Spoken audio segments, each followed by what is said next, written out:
नमस्कार, first India में आप सबका स्वागत है। मैं हूं आपके साथ प्रीति सिंह। 5 राज्यों के चुनाव में वार पलटवार और तेज हो गए हैं। सत्ता की खातिर नेता एड़ी चोटी का जोर लगा रहे हैं। उत्तराखंड से लेकर पंजाब तक सियासी शोर है। उत्तराखंड में राहुल गांधी ने वर्चुअल रैली में एक बार फिर से भारतीय जनता पार्टी को घेरा, तो यूपी में सियासी सूरमाओं ने अपने अपने तरकश से शब्द बाण छोड़े। योगी, अखिलेश, ओवैसी से लेकर राजनाथ तक सभी ने जनता जनार्दन को रिझाने के लिए दम दिखाया। योगी ने मौसम याद दिलाया तो अखिलेश ने रोजगार का सवाल उठाया। ओवैसी ने मुस्लिमों से फरेब का आरोप लगाया तो राजनाथ को फिर से सर्जिकल स्ट्राइक की याद आई। सत्ता के दंगल में किसने कौन सा दाव लगाया, ये दिखाने के लिए आइए शुरू करते हैं स्पेशल प्रोग्राम इलेक्शन एक्सप्रेस। शुरुआत राहुल गांधी से करते हैं। उत्तराखंड में राहुल गांधी पूरे रंग में नजर आए। उन्होंने केंद्र सरकार पर एक एक कर कई बड़े हमले करे। राहुल गांधी ने केंद्र सरकार को कई मोर्चों पर फेल बताया। उधर यूपी में फिर एक बार बयानों के धारदार वार हुए। अखिलेश ने अलीगढ़ में रोजगार, कोरोना और डिफेंस कॉरिडोर को लेकर सवाल किए तो योगी ने शामली में किए पलायन का मुद्दा उठाया। लेकिन सबसे तगड़ा हमला असदुद्दीन ओवैसी ने किया। उन्होंने मुसलमानों को सावधान करते हुए कहा कि अखिलेश यादव सिर्फ उनका इस्तेमाल करना चाह रहे हैं। नेताओं की इस बयानबाजी पर हमारी एक खास रिपोर्ट देखिए। 5 राज्यों में सत्ता संग्राम के बीच अब जुबानी जंग तेज हो गई है। नेताओं के बयानों में धार रोजाना बढ़ रही है। यूपी में सभी सियासी पार्टियां जोर लगा रही हैं, तो उत्तराखंड से लेकर पंजाब और गोवा तक चुनावी शोर सुनाई दे रहा है। उत्तराखंड में राहुल गांधी प्रचार के लिए उतरे। उन्होंने मोदी सरकार पर चुन चुन कर हमले किए। रोजगार 2 करोड़ युवाओं को रोजगार मिल गया। 15 लाख रुपए आ गया बैंक अकाउंट में। अच्छा, 15 लाख रुपए आपको नहीं दिए, नोटबंदी में आपकी जेब से निकाल के ले गए।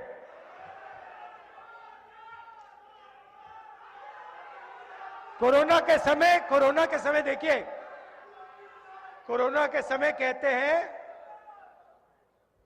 लाखों लोग मर गए। कोरोना के समय नरेंद्र मोदी जी कहते हैं थाली बजाओ। पहले थाली बजाओ, फिर फोन की लाइट जलाओ और फिर मर जाओ। पहले थाली बजाओ, फिर लाइट चलाओ और फिर मर जाओ। क्योंकि जब आपको ऑक्सीजन की सिलेंडर की जरूरत होगी, अस्पताल की जरूरत होगी, तो फिर नरेंद्र मोदी जी और बीजेपी आपको नहीं दिखाई देगी। फिर आप आगे पीछे कांग्रेस पार्टी को ढूंढोगे। कांग्रेस पार्टी के लोग कहां हैं? कांग्रेस पार्टी के लोग आपको सिलेंडर देंगे, कांग्रेस पार्टी के लोग आपके साथ खड़े होंगे, कांग्रेस पार्टी के लोग आपको अस्पताल, एम्बुलेंस में ले जाएंगे। अलीगढ़ में यूपी के पूर्व सीएम अखिलेश यादव ने राज्य और केंद्र दोनों सरकारों पर हमला बोला। उन्होंने कोरोना कंट्रोल में सरकार को नाकाम बताया। कोविड के समय पर, कोरोना के समय पर यहां पर चलते हुए मजदूरों को देखा है। इसी रोड से, जीटी रोड से न जाने कितने मजदूर जो महाराष्ट्र और गुजरात में थे या दिल्ली में थे, अन्य प्रदेशों में थे, इसी रास्ते उत्तर प्रदेश के अपने घर पहुंचे और बिहार के घर पर पहुंचे। हम जानना चाहते हैं, जब सरकार की सबसे ज्यादा जरूरत थी, उस समय मजदूरों को अनाज छोड़ने का काम अगर किसी ने किया तो वो भारतीय जनता पार्टी की सरकार है। इस देश का मजदूर और खासकर उत्तर प्रदेश का मजदूर भूल नहीं सकता कि किस तरीके से सरकार ने मजबूर किया तो उन्हें पैदल पैदल चलने के लिए। और कोरोना के समय पर जब दवाई उपलब्ध हो जानी चाहिए थी, पर्याप्त बिस्तर अस्पताल में होने चाहिए थे, ऑक्सीजन मिल जानी चाहिए थी, ये सरकार दवाई, बिस्तर, ऑक्सीजन नहीं दे पाई। और जितने लोगों की जान गई है अभी तक गिनती नहीं पता है। जो कोरोना के समय पर रेमडेसिविर इंजेक्शन जैसी चीजें थी, ऑक्सीजन जरूरत चीज बन गई थी, उसको डॉक्टर नहीं उपलब्ध करा रहे थे, अधिकारी उपलब्ध करा रहे थे। अखिलेश यादव ने बेरोजगारी के मुद्दे पर भी योगी सरकार पर हमला बोला। उन्होंने डिफेंस कॉरिडोर पर सवाल उठाते हुए पूछा कि निवेश और रोजगार कहां है? नौकरी और रोजगार, जो कारखाने लगने थे, मुझे खुशी इस बात की कि अलीगढ़ को भी वो शामिल करें डिफेंस कॉरिडोर में। अब मुझे तो नहीं पता कि क्या बनने जा रहा है यहां पर और क्या बन करके तैयार हो जाएगा। सुना है झांसी में मिसाइल बनाना चाहते थे, अभी वहां मिसाइल नहीं बन पाई है, और अलीगढ़ में भी कुछ डिफेंस कॉरिडोर के माध्यम से कुछ बना रहे होंगे। सुना है कि तोप बनाना चाहते हैं यहां पर, लेकिन कहां है डिफेंस कॉरिडोर? और जो इन्वेस्टमेंट के बहाने लगभग 4.5 लाख करोड़ का एमओयू साइन हुआ था, वो एमओयूज कहां हैं? क्या कोई नया उद्योग कारखाना लगा? मुझे याद है जिस समय ओम प्रकाश राजभर जी और हम लोगों ने सहयोगी दल ने पहली मीटिंग की थी मऊ जिले में, उसी समय तय कर दिया था कि भारतीय जनता पार्टी का दरवाजा बंद करके उसमें कुंडी लगा दी गई है। अखिलेश यादव के चाचा शिवपाल यादव ने भी इटावा में चुनाव प्रचार किया। शिवपाल यादव ने कहा कि गठबंधन की सरकार बनेगी और बीजेपी सत्ता से हटेगी। देश में ये जो गठबंधन बना है अखिलेश यादव के नेतृत्व में, प्रचंड बहुमत की सरकार बनाएगा। भारतीय जनता पार्टी हटेगी और ये गठबंधन की सरकार बनेगी, अखिलेश यादव के नेतृत्व में सरकार बनेगी। उधर यूपी के सीएम योगी आदित्यनाथ ने मौसम पर चुटकी लेते हुए कहा कि मैंने तो मई जून में शिमला बनाने की बात कही थी, लेकिन यहाँ तो पहले ही मौसम बदल गया है।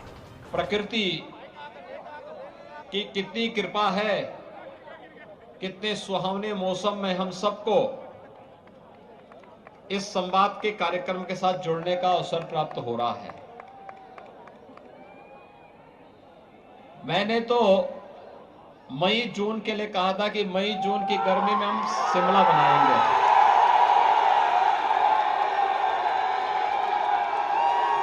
लेकिन पिछले 2 दिन का मौसम ऐसा लग रहा था जैसे शिमला पहले ही बनना चाहता है।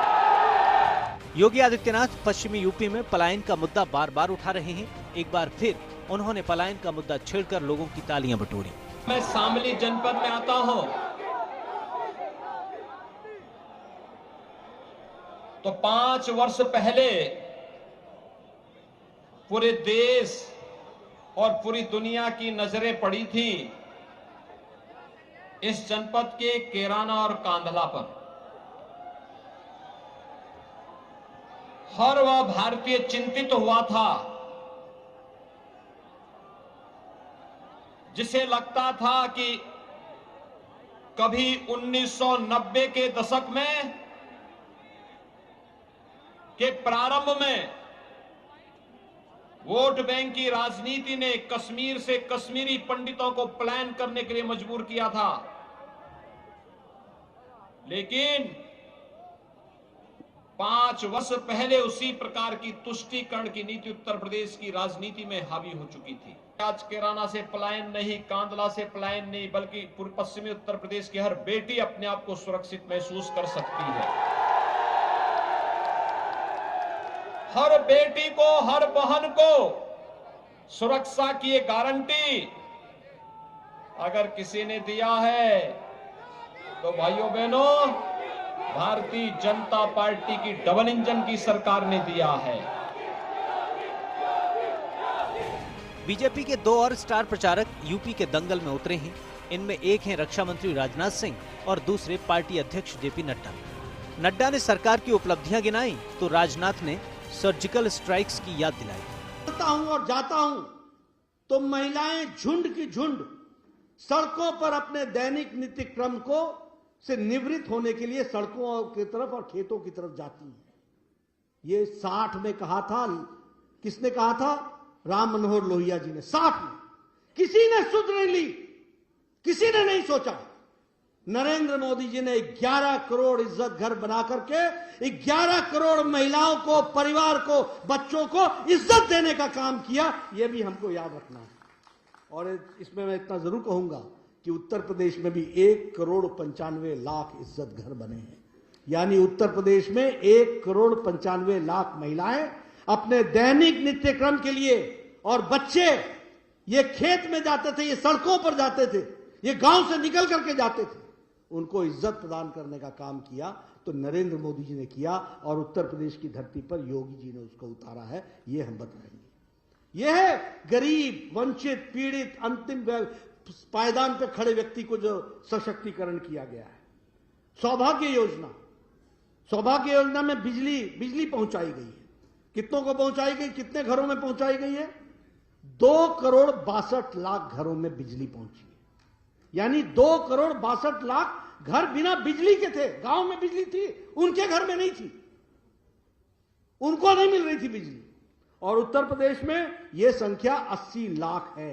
80 लाख लोगों को बिजली पहुंची। इस समय पाकिस्तान से आकर आतंकवादियों ने हमारे पैरामिलिट्री के फोर्सेस के जवानों पर कातिलाना हमला किया था। हमारे कई जवान शहीद हुए थे। उस समय किसी ने कल्पना नहीं की थी जिस प्रकार की कार्रवाई भारत ने की। हमारे प्रधानमंत्री ने हम 2-3 लोगों के साथ बैठकर फैसला लिया और उसके बाद आपने देखा कि हमारे सेना के जवानों ने बहनों भाइयों पाकिस्तान की धरती पर जाकर आतंकवादी ठिकानों का सफाया करने में कामयाबी हासिल की। सर्जिकल स्ट्राइक भी किया था और एयर स्ट्राइक भी किया था। हमारे हवाई जहाज पाकिस्तान के अंदर घुसकर बहनों भाइयों आतंकवादी ठिकानों का सफाया करने में कामयाब हुए। यूपी के सत्ता संग्राम में अजदुद्दीन ओवैसी ने अखिलेश की मुश्किलें बढ़ा दी हैं। अखिलेश बीजेपी के हमलों का जवाब दे रहे हैं तो ओवैसी ने नया मोर्चा खोल दिया है। ओवैसी लगातार कह रहे हैं कि अखिलेश सिर्फ मुसलमानों का इस्तेमाल करते हैं और उन्हें लॉलीपॉप थमा रहे हैं कि हमको टिकट नहीं दिया गया, हमसे धोखा किया गया, हमसे इंसाफ नहीं किया गया। मैं उन समाजवादी पार्टी के नेताओं से कह रहा हूं कि तुम गैरों की चौखट पर जाकर एक फकीर विधानसभा के टिकट के लिए भीख मांग रहे हो। आओ मजलिस में हम टिकट बांटेंगे, तुमको भीख मांगने की जरूरत नहीं है। और मैं उन नेताओं को चौकन्ना कर रहा हूं, अखिलेश यादव तुमको धोखा देगा। अखिलेश यादव जिस किसी अल्पसंख्यक समाज के नेता को टिकट नहीं मिला, अखिलेश यादव उसको बुलाकर बोल रहे हैं ये लो लॉलीपॉप और मुंह में चूसते रहो। और लॉलीपॉप अखिलेश यादव क्या दे रहे हैं? बोल रहे हैं कि सरकार आएगी तो तुमको एमएलसी बनाएंगे, सरकार आएगी तो तुमको राज्यसभा भिजा देंगे। अरे राज्यसभा तो प्रोफेसर के मुकद्दर में जिंदगी भर के लिए लिखा है। जाहिर है कि चुनाव में वार पलटवार और ज्यादा तीखे होने वाले हैं। नेताओं का लहजा बता रहा है कि वे जीत के लिए हर हद तक जाएंगे। चुनाव आयोग की रोक के बावजूद रैलियों में उमड़ रही भीड़ बता रही है कि लोगों में भी चुनावी मेले को लेकर उत्साह चरम पर है। Bureau report, first India news.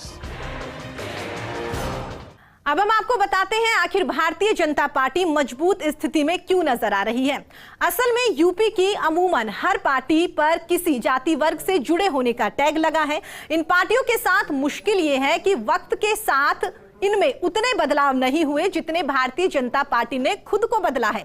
स्वर्णों की पार्टी कही जाने वाली भारतीय जनता पार्टी ने ऐसा क्या किया कि मुकाबले में सपा और बसपा को काफी पीछे छोड़कर जीत के कीर्तिमान गढ़ दिए।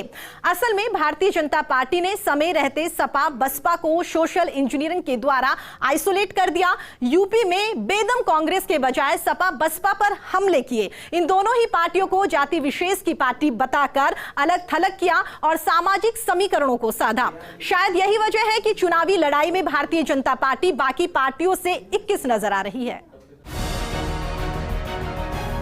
बीजेपी से मुकाबले के लिए हर राजनीतिक संगठन को पुनरीक्षण की जरूरत है, क्योंकि किसी एक पहलू को देखकर जातीय गणित की गुत्थी सुलझाने की कोशिश पर्याप्त नहीं है। यूपी भाजपा में साल 2020 तक करीब 30% शीर्ष पदाधिकारी ओबीसी के हैं। 16% एससी से ताल्लुक रखने वाले पदाधिकारी बनाए गए हैं। दोनों वर्गों का मिला जुला प्रतिनिधित्व 46.5% के करीब पहुंचता है। शीर्ष नेतृत्व में प्रदेश अध्यक्ष के अलावा करीब 48 उपाध्यक्ष, महामंत्री और मंत्री बनाए गए हैं। इनमें 13 ओबीसी के नेता हैं, जो अन्य जातियों की तुलना में सबसे ज्यादा हैं। 10 पदाधिकारी ब्राह्मण और 7 ठाकुर हैं। जाहिर है कि बदलती बीजेपी में फोकस जब ओबीसी पर है तो फिर ठाकुर राज का जुमला कितना सही है। योगी आदित्यनाथ सरकार की छवि के मामले में इन दिनों ठाकुर राज का जुमला बहुत फैल रहा है। इसे खूब उछाला जा रहा है, जबकि सरकार का स्वरूप देखें तो तस्वीर दूसरी नजर आती है। योगी के मंत्रिपरिषद में कुल 54 मंत्री हैं। इनमें सबसे ज्यादा 19 मंत्री ओबीसी वर्ग से हैं, यानी 35.1%, जबकि ठाकुर समुदाय के मंत्री 11.1% और ब्राह्मण 18.5% हैं। दूसरे शब्दों में ठाकुरों की तुलना में करीब 3 गुना और ब्राह्मणों के मुकाबले लगभग दोगुने मंत्री योगी सरकार में ओबीसी वर्ग से हैं। पहले से तुलना करें तो भारतीय जनता पार्टी में हुआ बदलाव स्पष्ट नजर आता है। योगी आदित्यनाथ सरकार में अन्य पिछड़ा वर्गों और अनुसूचित जातियों को करीब करीब उतना ही प्रतिनिधित्व दिया गया है जितना अखिलेश यादव की समाजवादी पार्टी की सरकार ने दिया था। अखिलेश की सरकार में 48.9% मंत्री ओबीसी और एससी वर्गों के थे, जबकि योगी सरकार में 48.1% इन वर्गों से ही। भाजपा ने संगठन और सरकार में जातिगत प्रतिनिधित्व पर ध्यान दिया है, सोची समझी रणनीति के साथ सोशल इंजीनियरिंग की है। ये ध्यान रखा है कि सपा मुख्य रूप से ओबीसी यादव की पार्टी है और बसपा एससी जाटव केंद्रित पार्टी बन चुकी है। बीजेपी ने गैर यादव ओबीसी और गैर जाटव एससी की तरफ ध्यान दिया। अखिलेश सरकार के 15 ओबीसी मंत्रियों में ज्यादातर यादव थे। योगी सरकार के 19 ओबीसी मंत्रियों में सिर्फ एक यादव है। इस पूरे विश्लेषण से ये स्पष्ट है कि भाजपा ने भारत की जातीय व्यवस्था की शक्ति को अच्छी तरह पहचाना है। ये भी समझा कि जातीय समीकरण बदलते रहते हैं, इसलिए राजनीतिक प्रतिनिधित्व भी उसी हिसाब से मायने रखता है। भाजपा के रणनीतिकारों ने इन तथ्यों को समझकर संगठन के हर स्तर पर बदलाव किया, तमाम जातियों को समूचा प्रतिनिधित्व दिया। इसका सीधा लाभ उसे चुनाव में मिला, जबकि तमाम लोग भाजपा के बारे में कुछ और ही सोचते रहे। ताजा प्रमाण है कि भाजपा ने अपने बारे में पहले से बनी धारणा को तोड़ दिया है। उससे जुड़ी जमीनी हकीकत अब बदल चुकी है। Bureau report, post India news.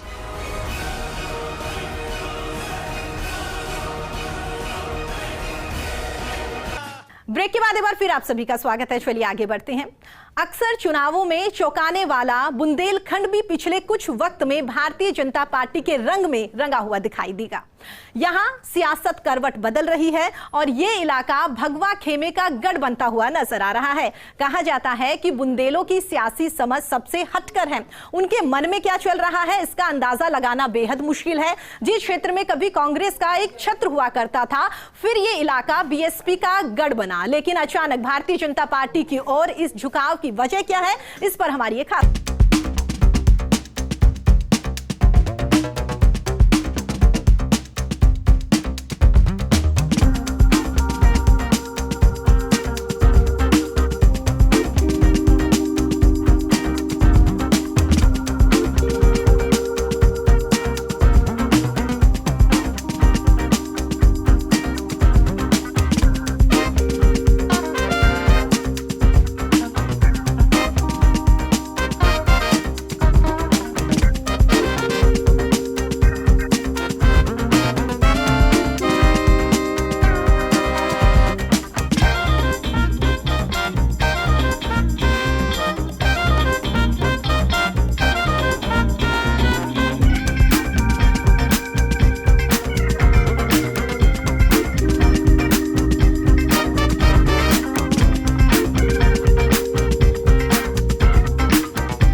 खासा असर डाला था। एक तरफ मायावती की टीम के बड़े मुस्लिम चेहरे रहे नसीमुद्दीन सिद्दीकी बांदा से आते थे, तो वहीं ओबीसी फेस कहे जाने वाले बाबू सिंह कुशवाहा भी यहीं के थे। यही नहीं, पुरुषोत्तम नारायण द्विवेदी जैसे नेताओं को भी बसपा ने यहां से मौका देकर ब्राह्मणों को साधने की कोशिश की थी। बसपा ने मुस्लिम, ओबीसी, दलित और ब्राह्मणों को साधकर बुंदेलखंड में धाक जमाई थी, लेकिन अब इस क्षेत्र में भाजपा ने अपनी जगह मजबूत कर ली है और बसपा के सभी नेताओं की विदाई से मायावती अकेली पड़ गई हैं। भाजपा सरकार ने झांसी से चित्रकूट के क्षेत्र को डिफेंस कॉरिडोर घोषित किया है। यही नहीं, इटावा से चित्रकूट तक बन रहे बुंदेलखंड एक्सप्रेसवे के जरिए भी पार्टी ने बड़ी सौगात क्षेत्र को दी है। चित्रकूट में एयरपोर्ट से लेकर अन्य तमाम परियोजनाओं के जरिए भाजपा ने विकास और हिंदुत्व को साथ लेकर चलने का काम किया है। ऐसे में एक बार फिर से पार्टी यहां सपा और बसपा जैसे प्रतिद्वंदियों के मुकाबले मजबूत नजर आ रही है। यूपी विधानसभा चुनाव से पहले ही पीएम मोदी ने पूर्वांचल से लेकर पश्चिमी उत्तर प्रदेश, मध्य और बुंदेलखंड पर बारिशों की सौगात कर दी थी। हाल ही में 3 दिवसीय यूपी दौरे के तहत सबसे पहले वे महोबा पहुंचे थे। पीएम मोदी ने महोबा, हमीरपुर, बांदा और ललितपुर में 3240 करोड़ रुपए की अर्जुन सहायक परियोजना, भावनी बांध परियोजना, रतौली बांध परियोजना, मसगांव चिल्ली स्प्रिंकलर परियोजना का लोकार्पण किया था। किसानों जवानों को पीएम मोदी ने दी थी बेशकीमती सौगातें, करीब 6600 करोड़ के प्रोजेक्ट्स की सौगातें, 2655 करोड़ की अर्जुन सहायक परियोजना। ये प्रोजेक्ट 4 बांधों को जोड़ने वाला है। महोबा के लिए 3240 करोड़ की विकास परियोजनाओं का लोकार्पण किया गया। झांसी में डिफेंस कॉरिडोर के पहले प्रोजेक्ट की आधारशिला रखी गई। डिफेंस कॉरिडोर में टैंक रोधी मिसाइल और हल्के हेलीकॉप्टर बनेंगे। वॉरफेयर सूट समेत तमाम सैन्य आयुध और उपकरण बनेंगे। पीएम ने बुंदेलखंड दौरे के दौरान 600 मेगावाट के ultra mega solar power plant का शिलान्यास भी किया। इसके साथ ही अटल एकता पार्क का उद्घाटन, एनसीसी की सिमुलेटर ट्रेनिंग फैसिलिटी समेत अरबों रुपए की योजनाओं का शिलान्यास राज्य के इस इलाके में किया गया। जाहिर है कि बीजेपी बुंदेलखंड की सूरत बदलकर हमेशा के लिए उसे अपना बना लेना चाहती है। कमजोर होती बीएसपी भी बीजेपी के लिए चुनावी संजीवनी बनकर आई है। डायरेक्ट बेनिफिट ट्रांसफर स्कीम के द्वारा गरीबों के खाते में भेजे जा रहे योजनाओं के लाभ से भी बीजेपी की पकड़ गरीब तबके पर मजबूत हुई है। ऐसे में बुंदेलखंड में भगवा फहराने के आसार मजबूत नजर आ रहे हैं। Bureau report, first India news.